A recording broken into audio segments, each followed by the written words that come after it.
Welcome back, guys. I'm joined by Vin B and Vinny Pro, and today we're looking at Dice Throne on Tabletopia. Tabletopia is actually a virtual board game website. You can play any game on their site up to a few thousand, and you can play anywhere in the world. You have a great video chat. You'll notice on the bottom right-hand side of your screen, and that allows you to see your enemy frightened in fear from your amazing strategy, as well as the audio interface, as well as the comments you can put in chat. Vin, why don't you take us through the this game and the way it interfaces? Sure. I mean, this is Dice Throne. It's a great, fun little game. I jokingly call it with some friends D&D Yahtzee. It basically describes how you play the game. And again, players of this game, you guys know how straightforward it is. So the first thing, let's get this out of the way. It's nice and easy, and everything's already set up for you, ready to go to play. You can see all the different boards that Tony's going around. For every one of the characters is already set up, so we can pick one to start as. My favorite is the Barbarian. I seem to lose as a lot, but it's still fun to play. And so if we go over to the Barbarian setup for a moment, Tony, here, we'll be able to sit there. And again, you can see that all the tokens for all these characters are all pre-sorted, pre-set up, so you don't have to sit there and dig through bags or have a million little bags like I do, all separated and having everything out. It's just ready to go. So, what's the first thing we do when we set up the game? After we get to this point is we want to draw 4 cards into our hand. And, we've been showing other games with a cooperative. A lot of the games are, a lot of the cards are out and available for everybody to see. But one of the features that we have here that we're going to make use of is actually putting a card into your hand.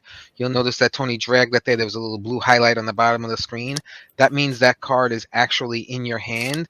You can see it, but the other people playing the game won't be able to see it. So, you can hide your cards, keep them private as you need them.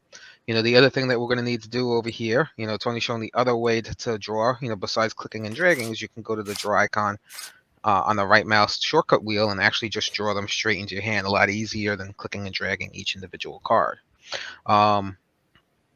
Coming over to the board, you can see that the board has everything, it's obviously straight up the board. The graphics are beautifully done, transferred straight out of the board game. You have your turn order card available. You can double click on that and bring it up and see everything. Very easy to see what's going on. You have your ability tokens like your concussion marker and your stun markers there. You have your combat points token over here. And Tony, if you want to show, when you click on the combat points token and hit the space bar, this interface comes up, allows you to adjust it, when you're dealing with much larger numbers. If you're dealing with smaller numbers, you can actually just use your mouse wheel and increment it or decrement it as necessary. And the last thing for this is the dice. Obviously the most critical part here, we're going to take the dice, we're going to shift and click and select multiple, and then hit R, and now we've rolled them.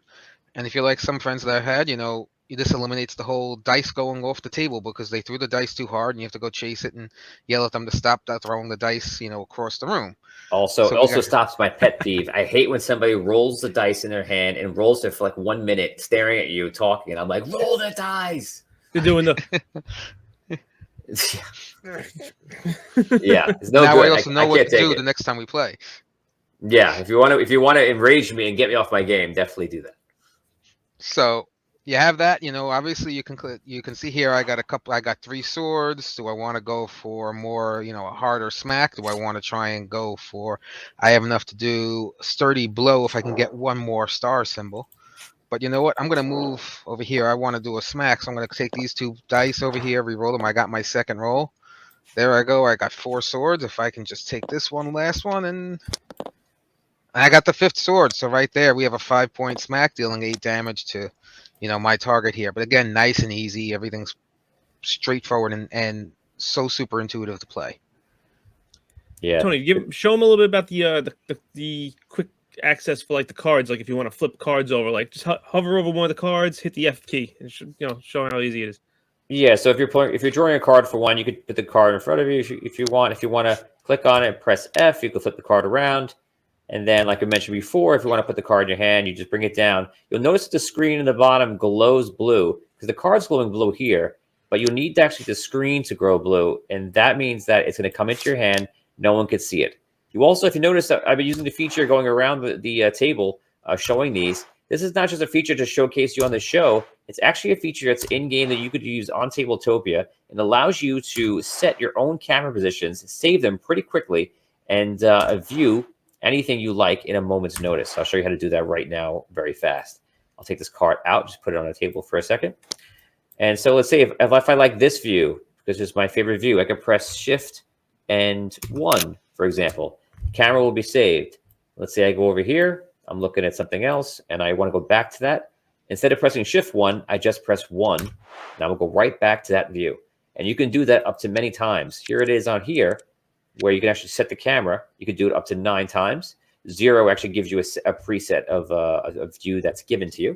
And then when you want to call them, you can go right here and do the same thing, and you'll go to one of the views. But again, shift number sets them up, and the number just calls it. So you don't have to do it that way if you don't want to. And the great thing about that, I want to call that out for Dice Throne, is in learning this game, one of the things that, becomes a little bit of a learning curve for people is understanding everybody's abilities and powers. The great thing about that is if you set that up for your opponent's board when you're playing them, you can quickly just shift over and see their camera view, see their cards, see their abilities when they're playing on their turn, understand what's going on. It's great to learn the game. So if you're playing against somebody for the first time and they're using the Moon Elf and you want to know what abilities they have and what they're rolling, in the real life game, yeah, you can get up and go over to the seat and look over your shoulder, and I'm pretty sure they're going to get upset with you hovering there. What, you don't want to ask me 17 times what blind does, and I have to read it over to you every time you want to know what it does? Right. Yeah, exactly. That's just one of the advantages. Yeah.